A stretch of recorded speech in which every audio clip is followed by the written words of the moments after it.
This is actually the time that your soul has been waiting for. We're in the midst of entering the middle of 2025. 2025 is an amazing year for an awakening. Reason being is when you add up the numbers 2025, they come up to the number 9. The number 9 is the number of completion, wisdom, can even be looked at as a number of enlightenment to a certain degree. It is the number of completion.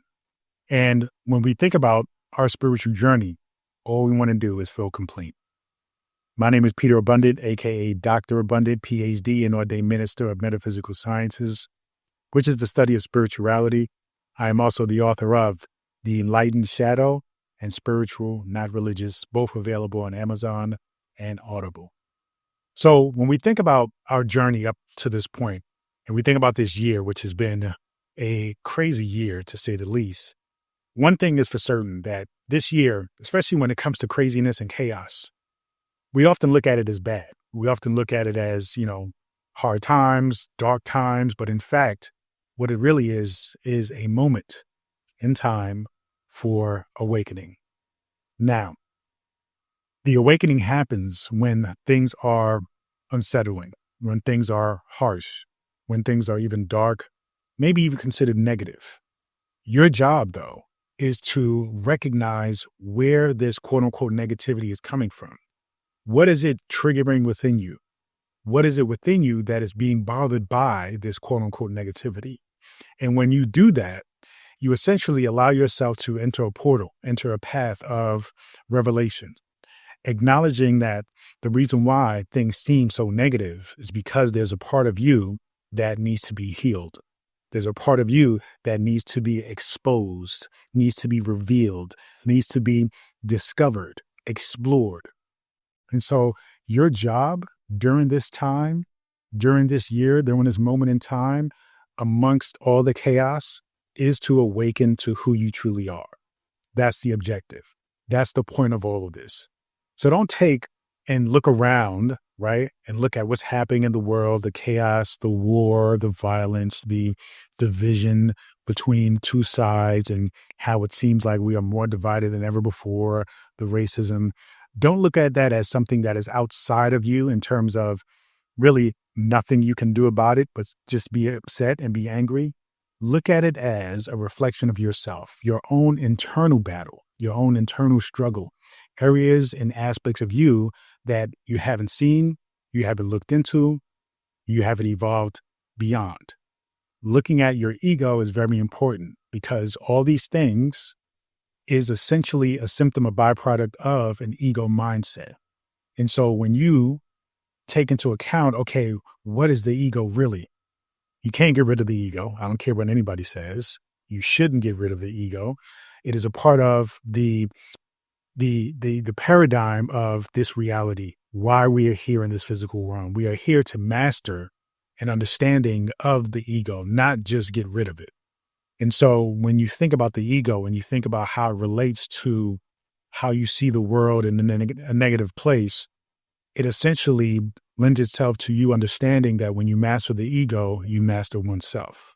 That lends itself to awakening in 2025, right? The completion of self. Once you begin to awaken and you have a true understanding of self-awareness and recognition of your own divinity and power, then you are really at a point where the end is there, but it is the beginning of it, right? And when I say end, I'm talking about the end of the struggle, the end of the pain, the end of the suffering. You see, the understanding of your evolution, the understanding of your, divine power and intelligence and understanding of life and really what's it all about, rather than just chasing, survival, trying to pay bills, trying to do this, trying to keep up with this person and that person and compare yourself, right? It's essentially understanding that it's not about comparison. It's about reflection. It's about projection, recognizing that everything you see is not separate from you. It is a projection from you, a part of you. You see, so it's important that you understand that now is the time where you begin to truly understand that this isn't about becoming someone new, right? This time for you is not about becoming someone new, someone different. It's about remembering who you already are. It's about really coming into the understanding of this excess that is experienced through life by way of the mismanaged ego, right? Recognizing hurt, recognizing triggers, recognizing this false understanding that there is something missing because you are in this ego mindset of separation rather than a consciousness mindset of oneness.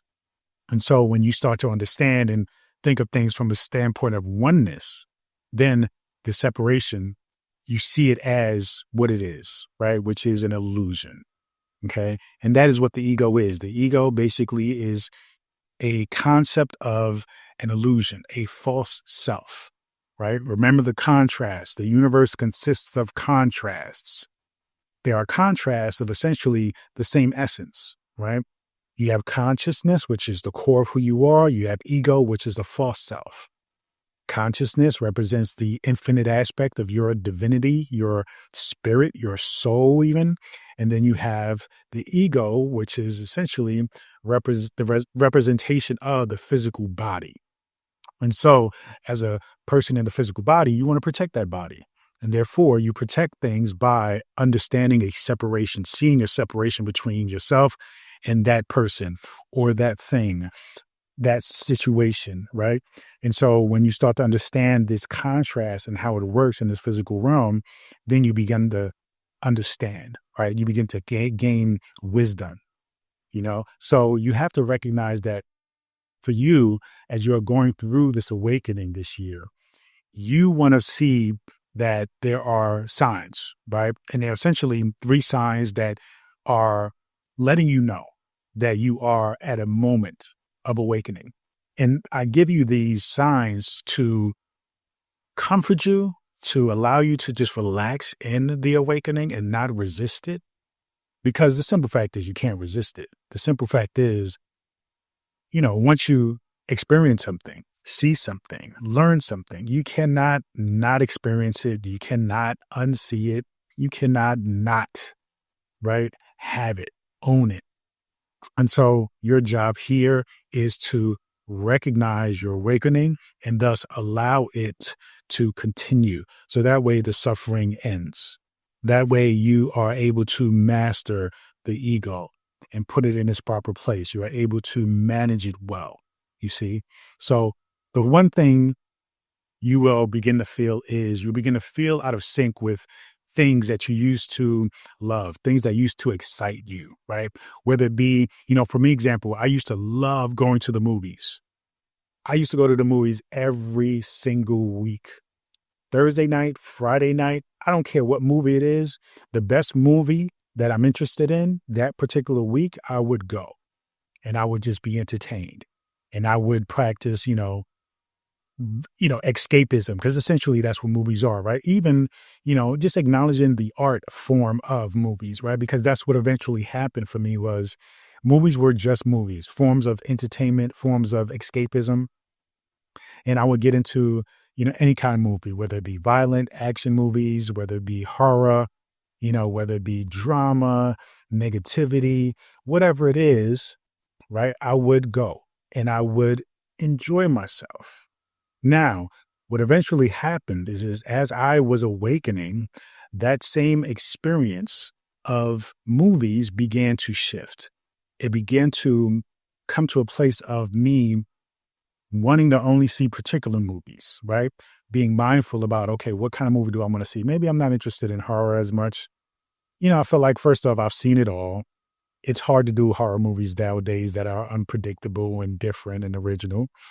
But it was also a sense of the energetics of it, right? Horror movies are dealing with pain and suffering and some entity outside of you trying to harm you, just because, right? Not even for a particular reason, just because.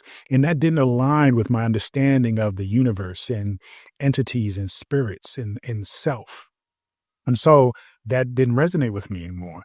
So then I started to get into, looking at movies from a artistic point of view, right? Looking at the actors, how they actually portrayed themselves, how they communicated the character, you know, how even the film was made, right? The direction of it, the angles, the shots, everything, the music.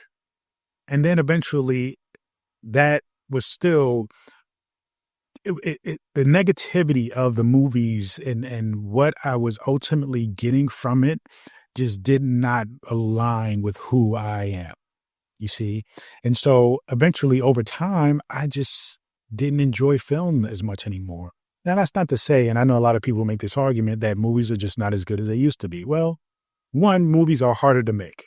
We've seen it all, right? And so to come up with an original thought that is entertaining, well written, well acted upon is more difficult as time goes on. But nonetheless, it doesn't matter. I'm not even interested in seeing what's coming out. You know, there are very few times where I'm interested in saying, okay, I'm going to actually enjoy watching this, right? Just because of the pure enjoyment of going to watch this movie. And I'm going to go with no expectation.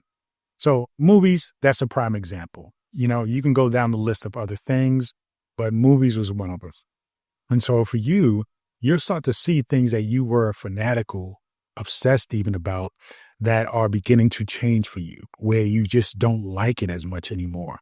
And it isn't something wrong with that thing, right? It isn't something, most certainly is not something wrong with you. It's just definitely a representation of the shift that is taking place. You are awakening from the state of needing that thing. Maybe that thing was a coping mechanism, right? Just like for me, movies was a coping mechanism for the struggles of my life. The more that I've gone to see, those moments where I've gone to see the most movies, those were the most difficult times in my life.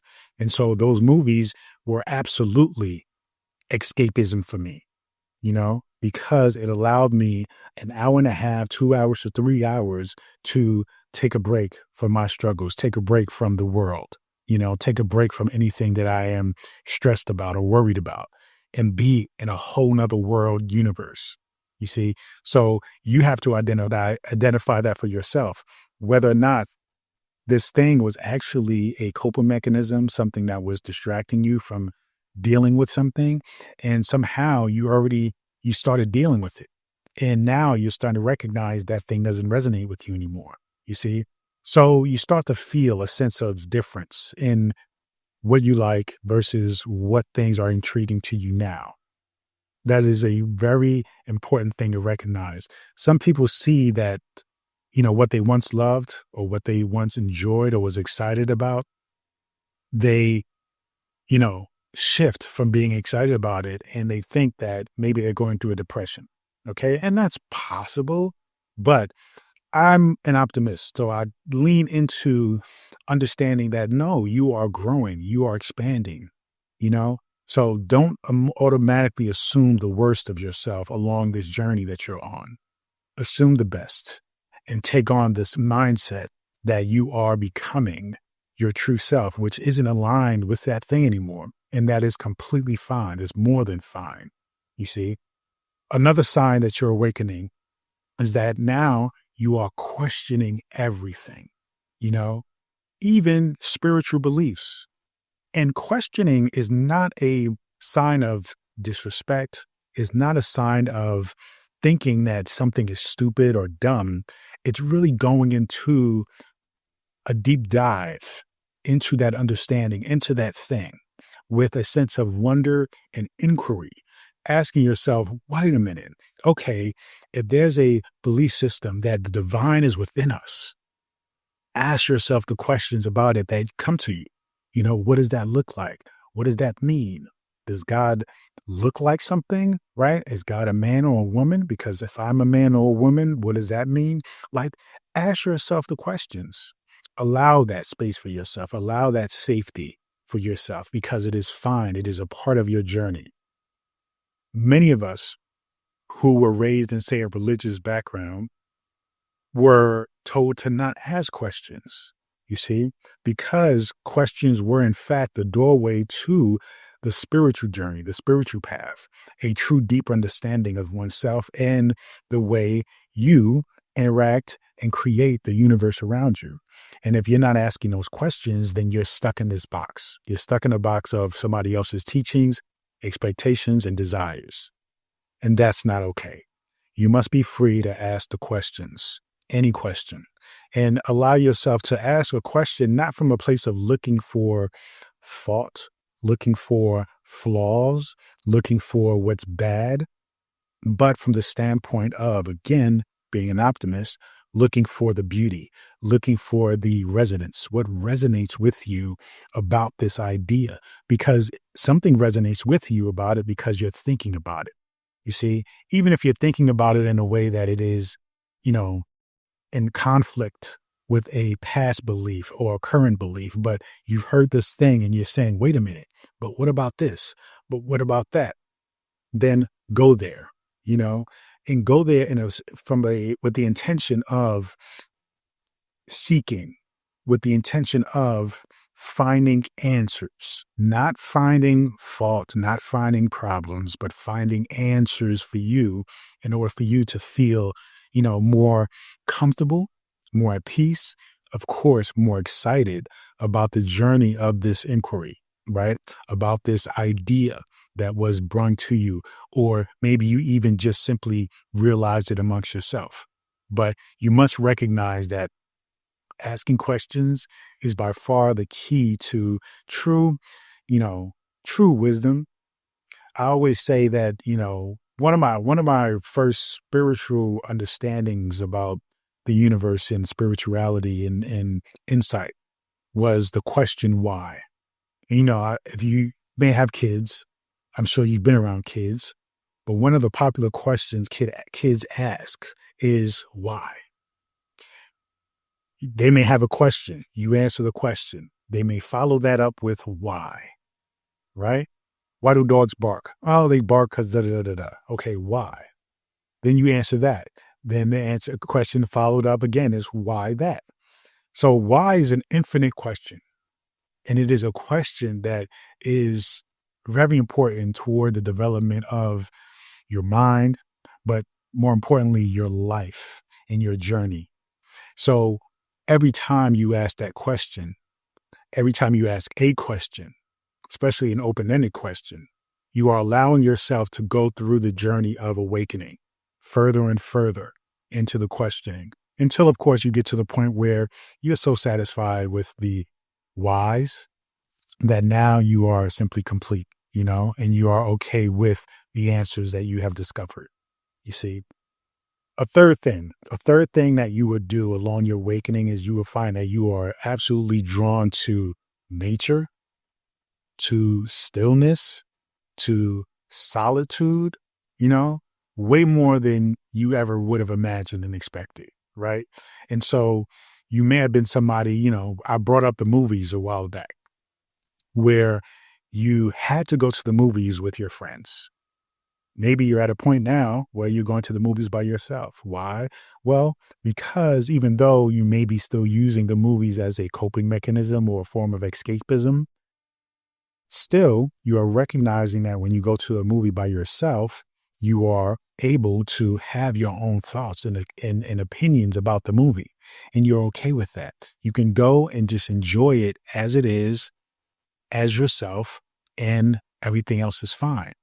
Right. But stepping out of that kind of environment, right? That kind of artificial environment, being in nature is a perfect example and is always the best example of learning to be still with oneself, to, connect on a deeper level within yourself and understand the connection between the self and outside of you, what appears to be outside of you, but really is a reflection of you, and be in nature, right?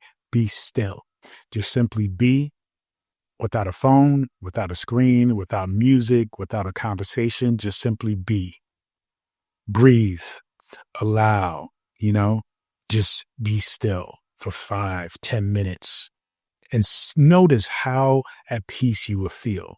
You know, take a walk by yourself, no music, no phone calls, just walking alone by yourself. Maybe, yeah, when you pass a bystander, you say hi, good morning, good afternoon, what have you. But ultimately, you are just being, you know, those are the things you'll experience and you begin to crave as you awaken this year.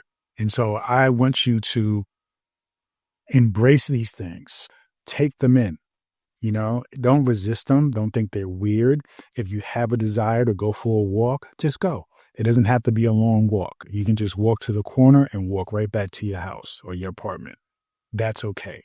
But you have to understand that you are part of a collective. We are all individuals.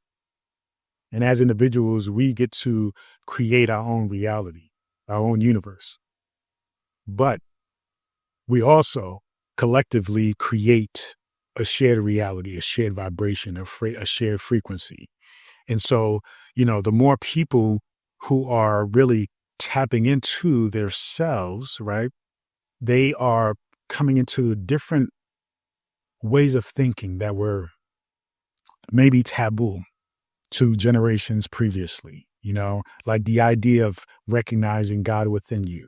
Not to say that, God is the only place, right? God within you is the only place God exists. No, it's really understanding that God is everywhere, but truly connecting with the closest place possible with yourself and that divine God self, right? And then that extending out to recognizing God is within other people. Every person. God is within everything, every tree, every animal, you see? And then that extends itself out further to where you have traditionally acknowledged and recognized God as above you, in the sky or what have you, in the heavens, right? In the universe. But you start to really, and people are starting to open up, you know, and you may think that, the world is divided, where there are people who are on this conscious journey and they're very like, you know, connected, with those truths. And then you have people who are completely isolated to the point that they're in a capsule of, closed-mindedness, where they want to follow a doctrine that doesn't lend itself to flexibility, doesn't lend itself to individuality, and those people can tend to be very, reserved, maybe even expressing themselves with anger, judgment towards others and how they live their lives. And you have to acknowledge that even within those people, though they may appear to be the quote unquote negativity of the world, right? Because ultimately, negativity, when we look at it in the world, it looks like somebody else forcing their beliefs on another person, you know, and that ultimately creates a space of conflict, war, anger, right? Fighting. And so usually the people who are in this box of a rigid framework of this is how people are supposed to live, they tend to perpetrate that idea on others who are more free and understanding that they and everybody else should live however they wish to live. And so you have to even acknowledge that within those people, though those people are getting more and more, it seems, rigid in their way. They're getting more aggressive in their way, expressive in their way. Guess what? Even for them, they are becoming moments where a breakthrough happens due to their rigidness, where something snaps, and then they immediately recognize that their way of forcing ideals and thoughts and beliefs on other people were just not based on truth, you know? And so, though they look like these opposing things happening, you know, really they are just, again, different sides of the spectrum of the same essence. You're talking about two sides of the spectrum of spirituality. People who are extremely open, they're extremely free with their spirituality. They take ownership of their spirituality. And then you have others on the other side of their spirituality who run from it by following a particular doctrine, a way, that doesn't lend itself to individuality. And those people force that belief on the others. So you see that those are is spirituality, right? But it is opposing and it is opposite in nature, as it appears. It appears to be opposite in nature. Well, the essence is they are still on the journey, and they are still on the journey of making a shift. The shift is happening. And so, regardless of what side you're on, you are part of that. And you have to take ownership of that shift. You have to really recognize the truth of your own individuality, your own consciousness, you see, and recognize your role in this new era. The more you recognize your role in this new era, the more that you experience a sense of freedom, a sense of joy and happiness, and no judgment toward other people, no judgment from other people, right? So you have to understand that you're not here by accident. You are part of the shift, whether you want to admit it or not. And so the most important aspect of that is to not to say, well, I'm part of the shift and that I can make a difference in the world. That is true. But it's more important to just recognize your own individuality, be free, set your attention to be free as an individual, to be happy, to follow your own passions and pursuits and, your own desires from a place of love, not from a place of hate or from a place of, intention of taking away from others, but from a place of like recognizing that others are you, you are them, right? So once you start to see the connection, you begin to internalize it from a place of empowerment, right? You start to see, okay, we're all one. So if we're all one, the most impact, right? The most impactful, the most contribution you can give to another person or people or the planet is by bringing love, compassion, joy, happiness to oneself, accepting who you are, loving who you are, okay? Practicing things like stillness, being in nature, allowing yourself to, just be at a place where you let your experiences happen from a place of joy, that you simply just recognize your connection. You move forward from a place of love. When you do that, you simply by definition and understanding of your connection, your oneness with everything else, you then contribute to the collective. That is just a natural byproduct, you see. But if we just try to do the opposite, if we try to focus outward and then internalize, doesn't really work out that well because we're not whole. We're already whole, but we're not acknowledging our wholeness. You are doing something outside of yourself to feel whole. But when you go within first, you recognize you are already whole. Then you express that love outward from an authentic, true place, right? From a place of mastery. That's what I'm talking about. You begin to embody your higher self, which is the most powerful contribution you can ever make, you can ever give. And that's part of this journey of your awakening. Your awakening is to awaken the reality that you're creating, to awaken to the possibilities of everything that you desire.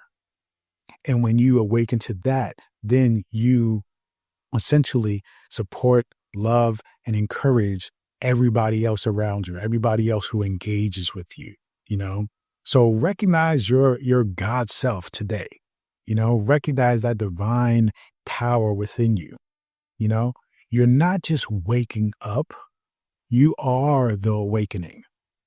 You see, it goes deeper than you just simply waking up, you being aware. You are the awareness. This is who you are. You are the awakening. You are the awakening because when you awaken, everything else, everyone else awakens. because they are a reflection of what's going on within you. The universe, everything else is a reflection of yourself. Thank you so much. Feel free to go to drabundant.com, subscribe to my daily newsletter, and get access to this free ebook, The Power Within, and so much more. Continue to join me on this journey. Peace and abundance always.